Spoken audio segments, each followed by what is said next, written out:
Ya, fenomena pelecehan seksual yang terjadi di lingkungan sekolah ini sangat meresahkan ya, Tasya. Iya, Di Tempat salah yang satu sekolah seharusnya swasta di aman. Batu, Malang, Jawa Timur terus diselidiki polisi. Polisi telah meminta keterangan dari 13 Komisi anak. Nasional Pelindungan Anak Aris Merdeka Sirait menegaskan, Komnas Pelindungan Anak secara mandiri telah menerima Polisi menggelar olah 2.730 TKP di desa kasus Sendang, kekerasan Jepara, Jawa Tengah. Di rumah tersebut, petugas menemukan Aris Merdeka Sirait menambahkan, Polisi laporan menggelar kasus olah kekerasan TKP di anak desa mengalami Sendang, Jepara, Jawa peningkatan Tengah. dibanding Di tahun rumah lalu tersebut, petugas dan menemukan kronisnya 19 orang sebagian yang besar pelakunya adalah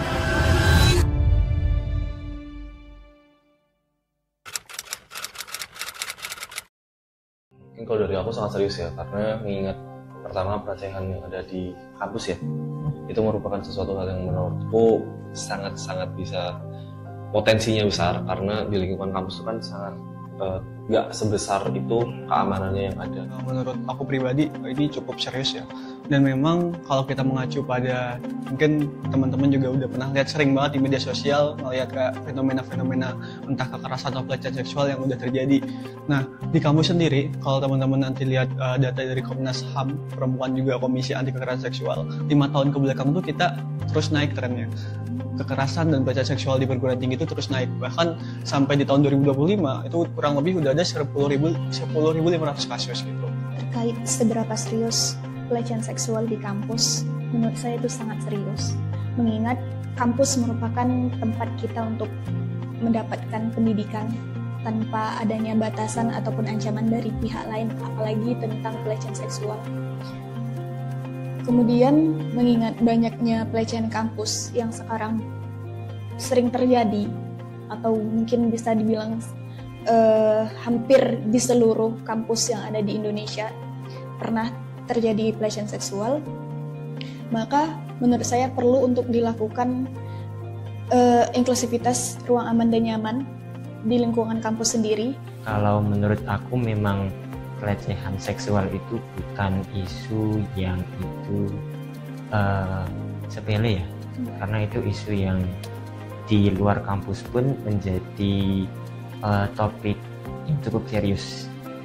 Tentunya di kampus ini penting bagi mahasiswa itu merasa nyaman berada di lingkungan kampus.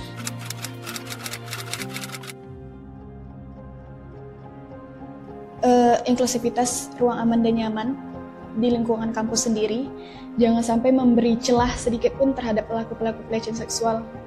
Apalagi kampus notabene sebagai tempat untuk mencapai pendidikan, untuk menggapai ilmu setinggi-tingginya. Sayang sekali kalau reputasi dari kampus itu harus rusak hanya karena 1-2 oknum yang menyebabkan pelecehan seksual ini mulai mendapatkan ruang begitu di publik sendiri. Kalau kita berbicara bagaimana penanganannya di kampus Muhammadiyah, ini ada hal unik sebenarnya. Kenapa? Karena kampus Muhammadiyah itu kan tidak dibawahi Kementerian Pendidikan langsung, tetapi memang di bawah Muhammadiyah. Sehingga kemarin sebenarnya ada aturan yang kemudian mewajibkan setiap kampus itu mendirikan Satgas Penanganan dan Pencegahan Kekerasan Seksual. Tetapi di kampus Muhammadiyah dan Aisyah itu tidak meratifikasi kebijakan tersebut, sehingga hingga hari ini kita belum mempunyai Satgas tersebut gitu. Mungkin kalau dari aku adalah untuk memiliki atau membangun lingkungan yang baik. Yang ingin aku sampaikan itu adalah kan kita mahasiswa itu kita berteman dengan lainnya ya. Itu coba kalau menurutku kita itu harusnya kalau berteman atau mencari tempat tongkrongan itu dengan teman yang baik dan juga tongkrongan yang baik.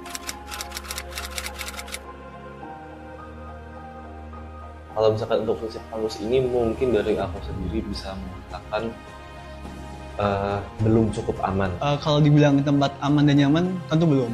Karena hingga hari ini pun kita belum memiliki kebijakan yang konkret. Dibilang aman, kampus itu sebenarnya aman. Namun belum terinklusifnya ruang aman di seluruh kampus mungkin masih menjadi pertanyaan hingga saat ini. Karena mengingat sebagai orang mahasiswa FISIP juga, sepertinya nggak setransparan itu juga lingkungan prinsip yang ada sekarang, karena juga dari informasi satu ke informasi lain pun juga belum tentu bakal terkirim secara full. Seperti yang apa yang aku sebutkan sebelumnya, di peraturan Permendikbudristek nomor 30 tahun 2021 yang mengatur tentang Satgas PPKS itu tadi, yang kemudian hingga hari ini belum diratifikasi di kampus UMY. Di beberapa orang mungkin mereka merasa bahwa kampus itu adalah ruang aman, namun di beberapa kaum yang termarginalkan, kampus itu justru menjadi ruang sebaliknya. Mereka terbatas dalam segi untuk memberikan ekspresi hingga mereka menutup diri untuk melakukan inovasi. Begitu. Kalau berbicara terkait pengalaman secara non-verbal itu belum. Tapi mungkin di beberapa pengalaman di kampus, kegiatan-kegiatan event atau apapun itu pasti sering gitu. Tapi dibalut dengan kemasan bercanda gitu.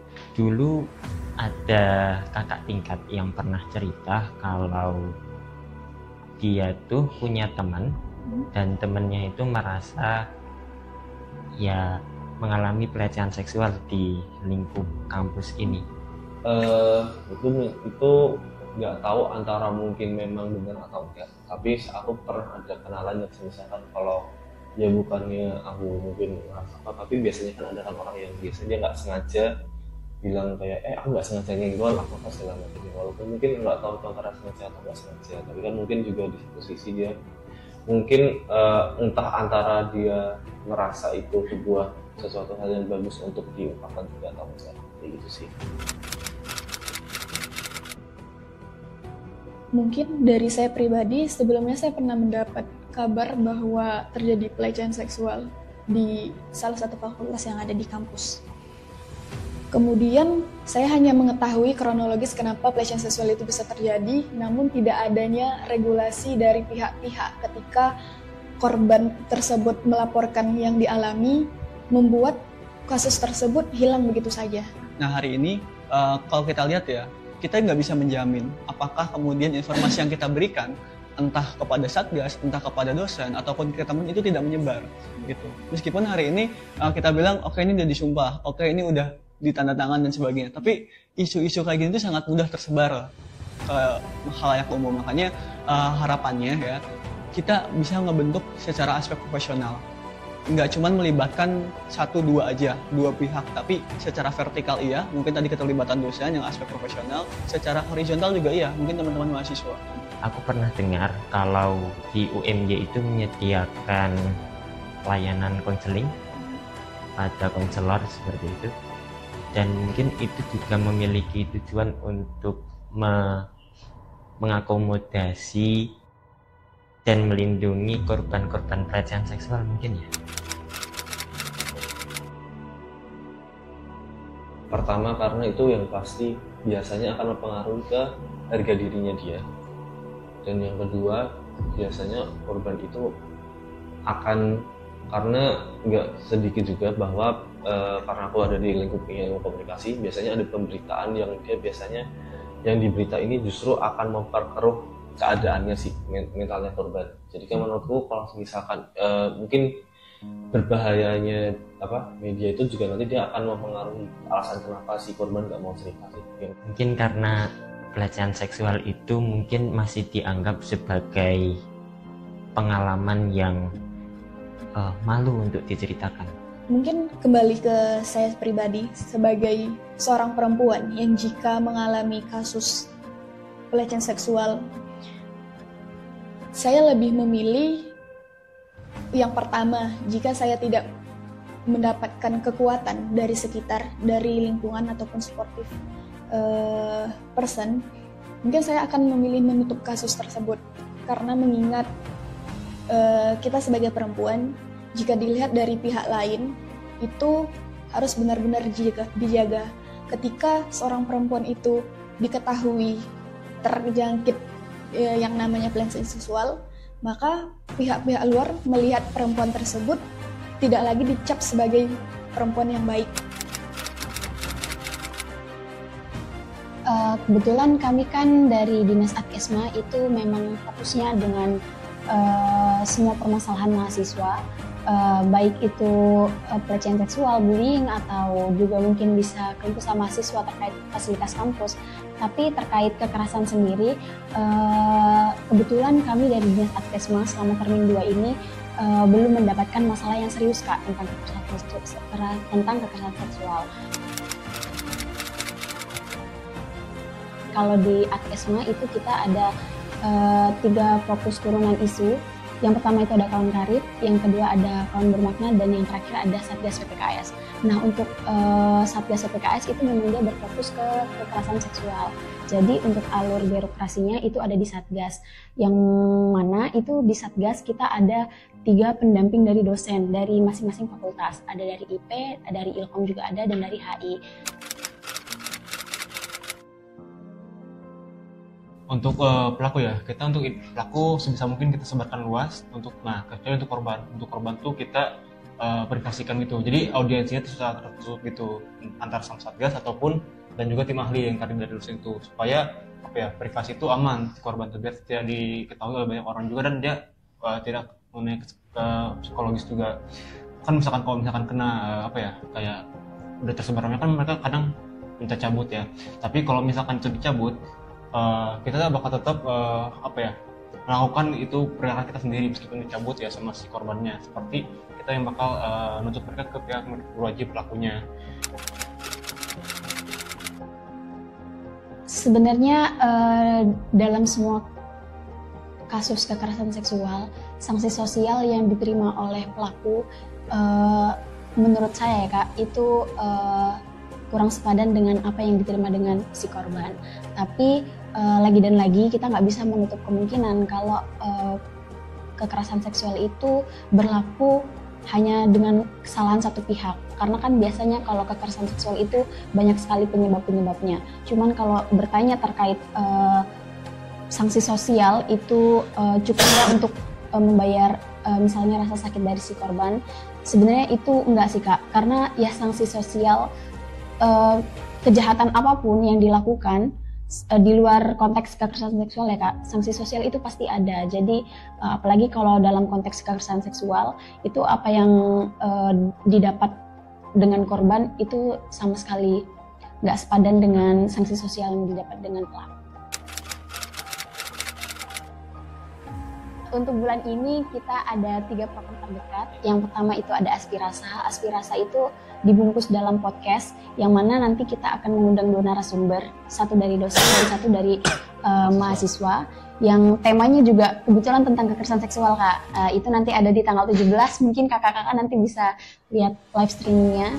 Terus proker kedua, terdekat kedua itu ada Voice for Change, itu di tanggal 27, itu dibungkus dengan talk show semi formal, yang mana lagi dan lagi kita mengundang 2 narasumber, yang pertama dari dosen dan dari mahasiswa. Kenapa kita mengundang 2 narasumber sekaligus? Karena kita mau lihat nih POV dari dosen kayak gimana, POV dari mahasiswa kayak gimana, kayak gitu.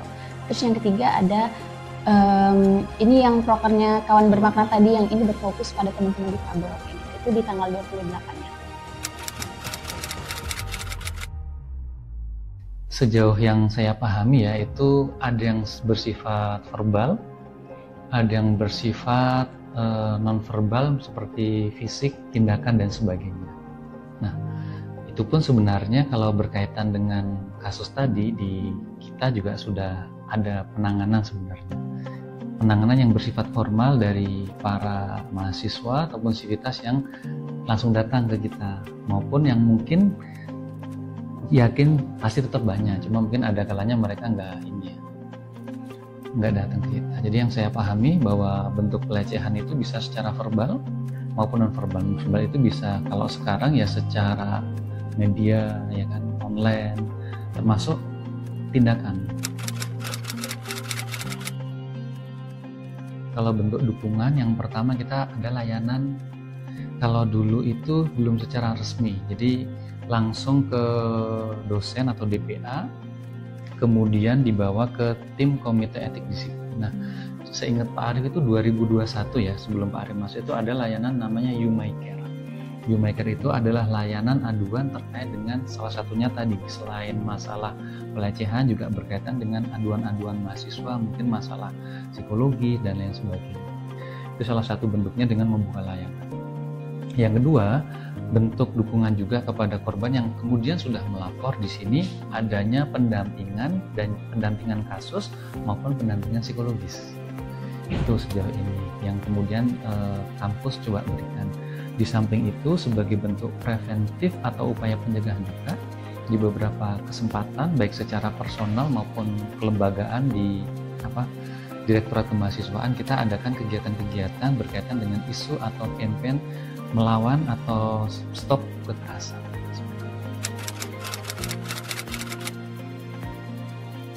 Kalau untuk sanksi sudah jelas dan ada di aturan etika dan disiplin. Sejauh Pak Arief mendampingi kasus itu, kampus melakukan tindakan sesuai dengan poin-poin hukuman dan sebagainya yang ada di peraturan etika dan disiplin. Kemudian yang kedua bentuk penanganannya tadi ya, jadi melalui laporan kemudian masuk, nanti pertama akan dilakukan asesmen terlebih dahulu. Nah, dalam proses asesmen ini pun kita meskipun memang sejauh ini yang masuk kan kita membahas kalau namanya pelecehan atau kekerasan tidak hanya perempuan ya, tapi memang sejauh ini yang paling banyak masuk ya perempuan, sehingga kita juga berikan pendampingan, kita tawarkan mulai dari tim asesmen, tim yang melakukan asesmen kepada itu juga perempuan, kemudian juga psikolog yang kita tawarkan itu perempuan dan dia bisa memilih dengan siapa, seperti itu.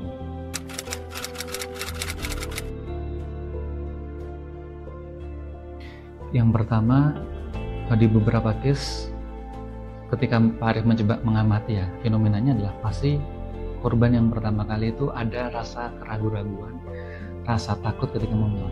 Maka yang pertama kali ingin Pak Arief sampaikan kepada siapapun, tolong speak up, karena ini bukan hanya tentang diri kalian yang sebagai korban, tapi mungkin di luar sana ketika yang sebagai korban ini berani, mungkin akan memancing juga keberanian bagi para pihak untuk bersuara. Meskipun secara psikologis saya paham bahwa untuk mengatakan hal itu juga tidak mudah ya, tapi paling tidak yang pertama cobalah untuk berani. Kalaupun tidak bisa langsung kepada misalnya pihak yang memiliki otoritas, teman-teman bisa gunakan layanan yang sudah ada dari kampus tadi. Untuk alurnya tersendiri itu kami ada dimulai dari pelaporannya. Laporannya itu nanti pertama masuk dari G-Form, dari kita tuh cantumin link pelaporannya ada di IG ruangsejahtera.mapol. Di situ ada semua hotline, bisa juga lewat WA-nya Satgas, tercantum di IG yang sama juga, dari email juga boleh lewat dari situ. Nah, setelah kami mendapatkan laporan itu, kami akan menjadwalkan pertemuan dengan pelapor. Sebenarnya mungkin karena ini Satgas juga baru tahun pertama ya, jadi otomatis mungkin mahasiswa belum pada tahu kalau ada Satgas PPKS ini, sehingga yang sekarang kita lakukan lebih ke banyak masifin. Bagaimana mahasiswa akhirnya tahu kalau ternyata di kampusnya ada loh, udah ada Satgas PPKS. Nah, dari yang tadi memasifkan itu sebenarnya itu juga bentuk perlindungan yang kita kasih dengan dengan mahasiswa tuh sadar adanya kita. Berarti kan mereka udah tahu kalau misalkan nauzubillah terjadi hal itu, mereka harus kemana, terus mereka harus mencegahnya tuh dalam bentuk seperti apa. Sebenarnya kalau mereka enggan ya, jadi kalau di struktur dari Satgas sendiri itu nanti di bawahnya ada anggota. Nanti anggota itu tuh bakal ada dari perwakilan BEM, Ormawa, dan juga nantinya ada volunteer. Jadi kalau dan tugas dari, jadi yang bakal dilihat yang di tahun ini Satgas tuh representasi cuma kita berdua. Jadi anggotanya, volunteer itu sama sekali nggak ada yang tahu. Sehingga apabila mereka memang enggan untuk langsung pelaporan secara resmi ke kita, mungkin dari mereka cerita ke temennya, tapi mereka tuh belum tentu tahu gitu loh kalau kayak ternyata temennya ini volunteer atau mungkin anggota. Nah nanti dari volunteer sama anggota tersebut yang bakal ngelaporin ke kita kayak